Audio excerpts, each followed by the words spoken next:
a lot of people don't understand, given where you've come from, which is from the hardest of the hard scrabble existence, tough childhood, out here with these gangbangers and so on, but you've recreated yourself lyrically. You've allowed the integrity of your art to stand for you. Tell us about how you took literacy so seriously that it could literally save your life.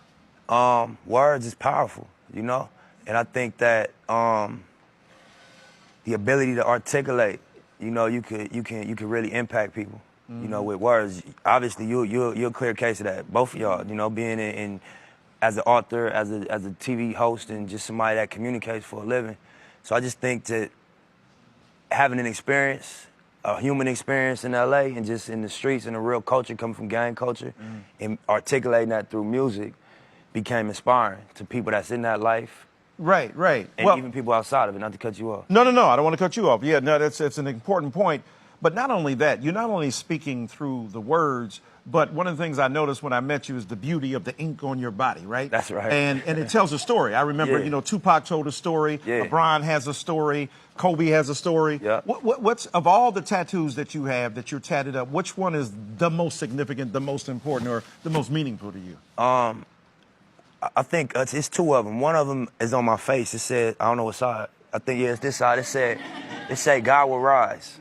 And so, you know, when I was like 27, I was just riding around with one of my homegirls, and she asked me what my name meant. My first name is Ermias, and it's an East African name. And so I was just like, you know, it's a common name back home, I guess. And she Googled it, and she like, nah, your name means God will rise. And that's a powerful name, you know, when I realized what that meant. And so, thank y'all. So, you know, that's one that's really important to me. And then, just being young, growing up in LA, you know, I got into some legal trouble early, and I was on probation since I was like 18. And I ended up having a record deal originally, being in the music industry, and I was on probation the whole time. I had to come home every month, check in. And so finally, when I got off probation, I got this one that say free at last on my thumb. You know, so those are the ones that's kind of linked to stories, you know? I have a question. You really were about that life. A lot of people pretend to be, and you got out of that, and you are a huge success. What would you say to people that are out there with similar backgrounds that want to make their dreams come true and stay in the course? I think as human beings, everybody has a natural gift and a natural passion. But then you go outside and you get influenced, and you feel pressure from what's going on outside. And so, you know, I read one time, like, would you rather be at war with yourself and at peace with the world, or at peace with yourself and at war with the world? And that was powerful for me, you know what I'm saying? Right.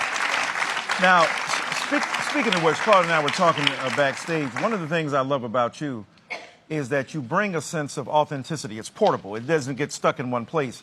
I remember a line from Jay says, I don't want to be in the project hallway talking about I'm in the projects all day, right? That don't make sense to me. Because when I was in the hood, now I don't happen to be a rapper of your magnitude and skill. I got amateur raps. I do these things. You got bars. You got bars. Don't downplay yourself, man, you know? I got a couple bars when they open and got some drinks.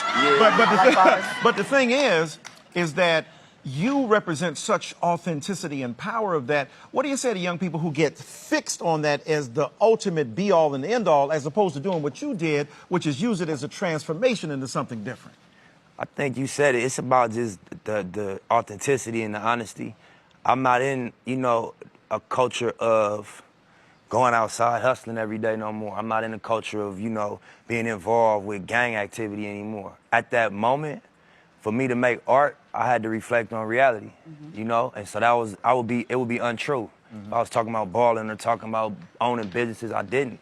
But as my life changed and as the reality, what I was actually living changed, I had to change what fueled the art, you know what I mean? And I think that's what keep it accessible to people. You got people that, not to cut you off again, you got people that have been removed from the streets for years, and it's still what's the dominant narrative in their music, and we lose touch with it because it don't have the same texture as when it was actually what they was doing. You know what I mean? That's right. Yeah. Now you see why we had this man on this show. How that high intelligence. Thank you. I mean, really, man, you're one of the, not only one of the greatest rappers, but one of the greatest, most thoughtful intellectuals in that art form, and I celebrate you and embrace you for that as my brother. All right? Thank you. Everyone, go out and grab a copy of Victory Lap. He's changing the game.